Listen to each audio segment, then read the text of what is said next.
Leonardi Guerrero de la Unidad de Delitos Económicos. Doctor, buenas tardes, ¿cómo está?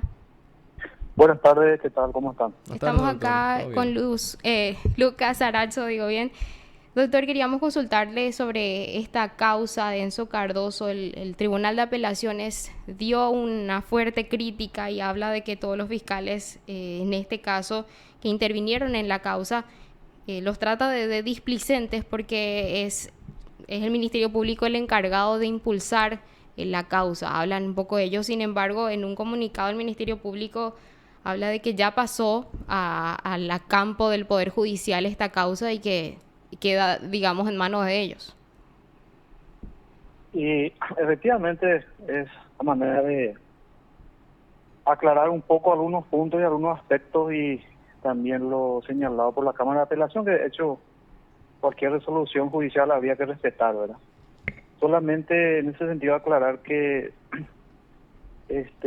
así como Tribunal de Sentencia cuando emitió el veredicto de prescribir la causa, habían también solicitado o remitido los antecedentes a la superintendencia y también a la dirección de auditoría del Poder Judicial para que se indague un poco los motivos y la causa que llevaron a la prescripción por el curso del tiempo, ¿verdad? Pues entendemos que la prescripción se da simplemente por el curso del tiempo, independientemente a que haya existido intención de instar y llevar adelante el proceso en respuesta a los recursos y resortes procesales que tiene la defensa.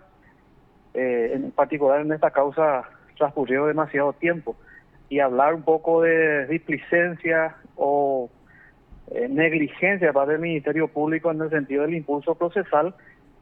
Nosotros como Ministerio Público entendemos que lo razonable primero debió haber sido que los órganos y las direcciones dependientes de determinar esa circunstancia y posterior hablar de ese tipo de afirmaciones, ¿verdad? Reitero, el Poder Judicial se pronuncia a través de sus resoluciones y respetamos eso, pero aclarar un poco que no dependía como debería depender en una instancia que es la investigativa, el impulso del proceso, siendo que ahí se presentó acusación en tiempo oportuno, ¿verdad?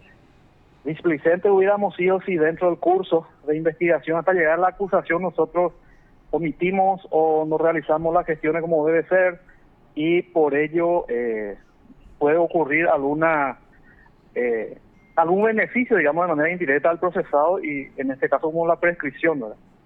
Es decir, nosotros pusimos nuestra parte en el sentido procesal de cumplir los plazos que establece el Código Procesal Penal, y a partir de ahí el mecanismo para que continúe el impulso jurisdiccional a partir de la acusación ya queda en el campo, digamos, del órgano jurisdiccional, ¿verdad? Entonces, de esa forma nosotros lo entendemos, y también quisiéramos que hubiera sido no tomar unas expresiones muy directas que incluso no forma parte directa del análisis de que tenía que haber dado la Cámara, ¿verdad? Todos respetamos eso, y por eso el día de ayer también, a través de la Dirección de Comunicación de la Fiscalía, aclaré algunos puntos, y estamos en esa intención para que acá no haya, que no se crea que cosa que no hay, y que se genere una condición que no responda a la verdad, ¿verdad?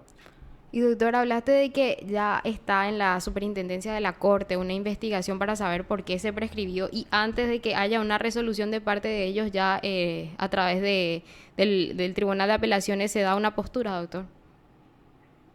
Y en cuanto a la calificación de que por falencia el Ministerio Público no se dio, o sea, que se pudo haber dado la prescripción, nosotros es lo que entendemos, que así como la Cámara en la última resolución remite a los antecedentes a la Inspectoría del Ministerio Público para que analice, y por otro lado también comunica a la Dirección de Auditoría del Poder Judicial y la Superintendencia para que vea el impulso del proceso ya una vez que haya estado en el Poder Judicial, por un lado, y por otro lado la conducta de los abogados. Entendemos que ese es el fin que entendió tanto Tribunal de Sentencia y ahora la Cámara de Apelación, para que determine si quién es el responsable finalmente, ¿verdad? y de la misma manera envía a la Inspectoría del Ministerio Público para ver un poco si cuáles eran los comportamientos de los fiscales que estuvieron a cargo. Y recordemos que esta causa inició en el 2013 y pasaron por varios colegas, ¿verdad? Yo en realidad estuve en esta causa ya al momento de intentar realizar la audiencia preliminar. He presentado la acusación, yo llegué en la etapa de sobreseimiento provisional y después presenté en tiempo oportuno la acusación y empezamos a esperar la realización de la audiencia preliminar, ¿verdad? Doctor, y yendo un poco a lo que dice la Cámara, hablan de que la Fiscalía básicamente no usó, porque no dijo en estos términos tampoco, pero dio a entender que la Fiscalía no utilizó resortes procesales para impulsar la causa. Y creo yo que es importante un poco es saber qué puede hacer la Fiscalía ya una vez que el caso esté dentro del Poder Judicial, en el sentido de que se presentó la acusación y ya obviamente la audiencia preliminar, hay que decirlo, no la fija el fiscal, sino eso ya depende del juez y de cómo esté el caso, si es que hay algún recurso en Cámara o en la Corte. ¿Qué puede hacer el fiscal para, digamos, mover la causa una vez que ya se haya presentado la acusación y se aguarde la audiencia preliminar, doctor? Recordemos que en esta causa estaba para juicio oral, o sea, en la acusación final, 15 acusados. Desde el primer momento pareciera de acuerdo actuaron un procesado con otro de presentar los respectivos incidentes, ¿verdad? En cada audiencia que se señalaba se presentaban reposición, apelación subsidiaria. Entonces el juzgado lo que hacía es remitir a Cámara. Una vez que se resuelva se vuelve a intentar, y ese era el círculo, digamos, de tiempo que iba llevando y que finalmente resultó en un tiempo demasiado largo, que son casi 7 años de haber estado en esa etapa.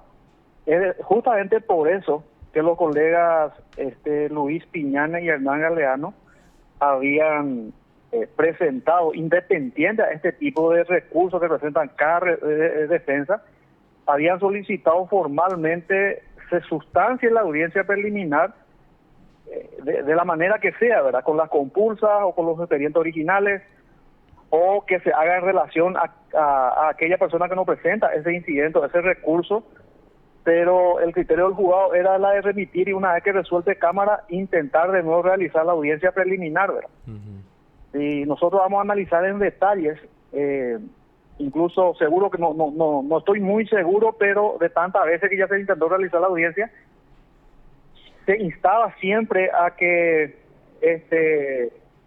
se aplique alguna sanción en el sentido de observar si se actúa de buena fe, si está abusando del derecho a la defensa. Y eso es lo que nosotros podemos hacer. Tampoco podemos forzar, digamos, presentando urgimientos u otro tipo de recursos como para que el juzgado realice la audiencia preliminar, ¿verdad? Nosotros pusimos de nuestra parte en no incidentar los llamamientos para audiencia preliminar, de estar siempre ahí, pero más que eso u otros recursos procesal, de forzar el señalamiento de una audiencia de alguna forma no contamos, ¿verdad? Uh-huh. Es decir, el juzgado es el que maneja su tiempo, respetando lógicamente también los intereses procesales de la defensa en el sentido de la garantía, ¿verdad? Entonces se dieron ese tipo de situaciones y finalmente resultó que el tiempo jugó para que el Tribunal de Sentencia considere aplicar la prescripción, ¿verdad? Que al respecto también nosotros estamos analizando esa decisión última de la Cámara a ver si llegamos en otra instancia como para poder tratar de aclarar, sostener nuestra posición y que la Corte finalmente defina cuál es el criterio que de acuerdo a la última instancia corresponde y si se da o no realmente la prescripción, ¿verdad? ¿Y por qué, doctor, entonces ustedes calculan que el Tribunal de Apelaciones dice una parte, ¿verdad? Siendo el Ministerio Público a través de los agentes el titular de la acción penal y luego dice, ¿verdad? En otra parte, es tarea exclusiva y excluyente del mismo y en igual sentido la precautela y observancia de los plazos procesales? O sea, directamente acusa que está en campo de ustedes el tema de verificar el tema de los plazos, doctor. Mira, nosotros como titular de la acción, y lógicamente naturalmente titular de la acción penal pública, hasta la etapa de la acusación, hemos cumplido a cabalidad los plazos procesales.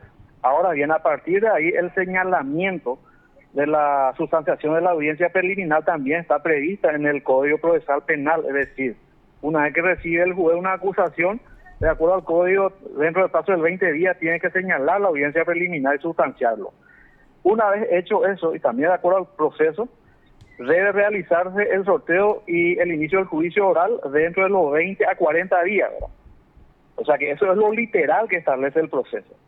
Entonces, esa parte del proceso ya está dentro del campo de lo que es el órgano jurisdiccional, porque nosotros de alguna forma de la tarea investigativa concluida ya nos despojamos, digamos, de nuestra función exclusiva de titular del impulso de la acción penal pública. Ahora bien, observar también los plazos que le compete a los jueces, lo hacemos, pero no de manera natural como realizar diligencia.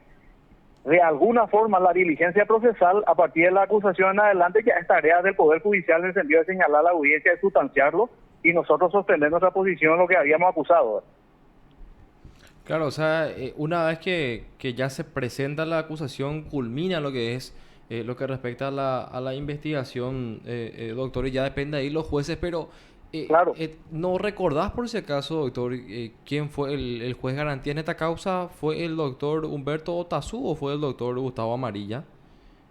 No, la causa es original y natural, digamos, del juzgado de tribunal especializado Humberto Otazú, el número 1, quien también estuvo recusado. Esta causa estuvo también a cargo del doctor Julián López, asimismo el doctor José Adultín del Mas, por recusaciones que recaían en la causa, ¿verdad? Sí. Entonces, yo entiendo la situación real del proceso para el órgano jurisdiccional en el sentido de, pareciera ser simple decir hacer compulso, remitir a Cámara y quedarse con el original o al revés. La causa tiene más de 50 biblioratos como carpeta fiscal y más de 37 tomos de expediente judicial, ¿verdad? Es decir, el mecanismo interno de control para que Cámara reciba, sea compulsa del juzgado o expediente original, el control mismo te lleva días, ¿verdad? O sea que el mecanismo en sí y el volumen de la causa hace también seguramente en muchas ocasiones entorpece un poco y va a favor, o sea que genera tiempo que va ganando la defensa naturalmente, ¿verdad? Y ellos como órganos jurisdiccionales tienen todos los mecanismos como para poder hacer que se lleve adelante la audiencia preliminar, sea con la compulsa o con los originales o en relación a aquella persona que nos presenta incidente o recurso, ¿verdad? Claro, entonces, doctor, aquí también podemos decir incluso que no solamente dependía del juez de garantía, sino que también de los camaristas que tuvieron en su momento algún recurso que se planteó, y creo que el caso llegó incluso a la corte, ¿verdad? Y antes de la preliminar. Este caso es muy particular en el sentido de que desde juzgado de garantía, Cámara y Corte hubo muchos recursos que llevaron hasta la última instancia y una vez que se estudia ahí vuelve a origen, y ese era un mecanismo que ejercían la defensa como para poder dilatar el proceso y hacer que el tiempo haga que finalmente hoy día haya operado la prescripción, ¿verdad? Pero en todo ese tiempo se llegó a hacer incluso un juicio oral y público donde hay condenados, doctor. Acá hay que discriminar las causas. La causa que llegó a recaer condena es la otra causa, sí, la de 68 mil millones, ¿verdad? Esta es una causa conocida como la causa pequeña, que son 3.700 millones de guaraníes, ¿verdad? Pero el mecanismo procesal, digamos, y la forma que se convirtieron los hechos son prácticamente lo mismo, ¿verdad? Y doctor, te hago una consulta. ¿Sanciones para los abogados que estaban presentando estas dilaciones, doctor, se solicitó de parte del Ministerio Público o desde otro órgano?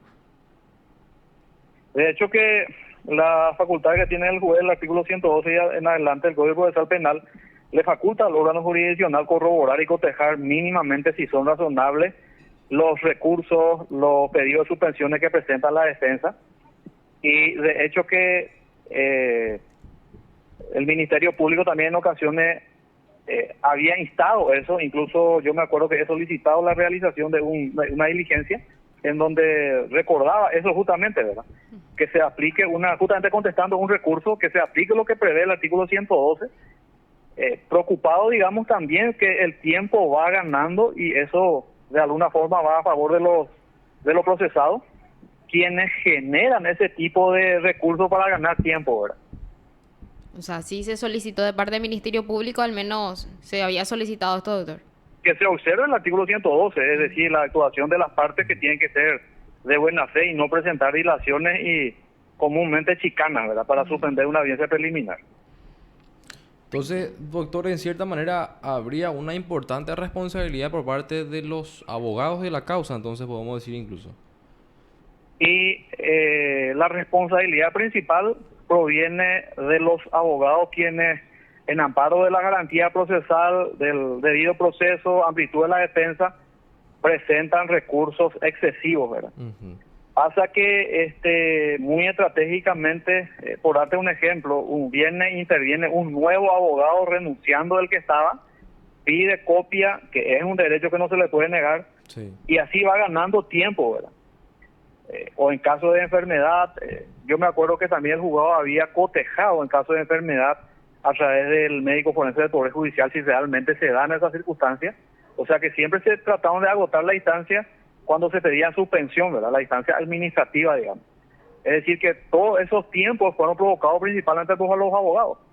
Por eso lo que reitero que las expresiones que uno pueda tomar, sea como fiscalía, como órgano jurisdiccional, de calificar de deficiente o desplicente el actuar del Ministerio Público, debería haber respondido al resultado, o sea, la inspectoría del Ministerio Público que lo califique así, o la inspectoría, superintendencia en relación a los abogados y la Dirección de Auditoría y Gestión Fiscal del Poder Judicial, para que se califique de esa manera. Entiendo. Nada más eso es lo que nosotros consideramos razonable que debía ser de esa manera para sostener una impresión o posición, ¿verdad? Y eso, doctor, se va a poder investigar en esas dependencias una vez que quede firme recién la resolución, ¿verdad? Independientemente a eso se puede llegar a analizar y llegar a una conclusión, ¿verdad? Y no sabes... La cuestión es administrativa, que entorpecieron el desarrollo del proceso es una cosa, y por otro lado el estudio o el análisis del fondo de la cuestión sería la aplicación de las disposiciones procesales o de la ley, ya es otra cosa, ¿verdad? ¿Y no sabes en qué instancia están esas investigaciones, doctor? ¿O no forman parte de ustedes? Inspectoría seguramente tiene que recibir los legajos, así como dispuso Cámara de Apelación, Inspectoría del Ministerio Público, Sí. y también la Superintendencia de la Corte en relación a la remisión que Cámara también ordenó. Por eso dije hace un rato, también Tribunal de Sentencia ordenó ya esas averiguaciones. Sí, también. Y bueno, Sí. doctor, le agradecemos muchísimo su tiempo, los datos también, esta aclaración que realiza y muchísimas gracias. Dale cuando gusten. Muchas Gracias. gracias. Hasta luego, doctor.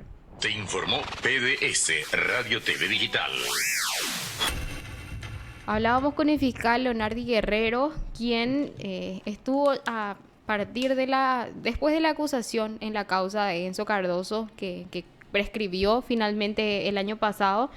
Él habla de que se hubiera esperado un dictamen de parte de la Inspectoría del Ministerio Público, de la Superintendencia de la Corte, para poder decir estos son los responsables de que haya prescripto el caso. Es lo que habla. Y tira un poco la responsabilidad a los abogados y habla también un poco de que se quedó parado en el juzgado de garantías, en el Tribunal de Alzada, y que llegó inclusive hasta la Corte, ¿verdad? Sí, y hablaba también de lo complejo que fue el caso en el sentido de que habían muchos procesados que muchas veces se turnaban para realizar los planteamientos. Si un abogado renunciaba tenía que asumir otro. Eso implicaba que se suspendía la audiencia porque pedía tiempo para poder interiorizarse. Y bueno, un montón de cosas en una causa que es bastante compleja y que van a analizar si es que apelan o no, o en realidad presentan o no una casación para llegar a la corte. Así mismo, vamos a estar pendientes de cómo prosigue esta causa. Por nuestra parte vamos a una primera pausa.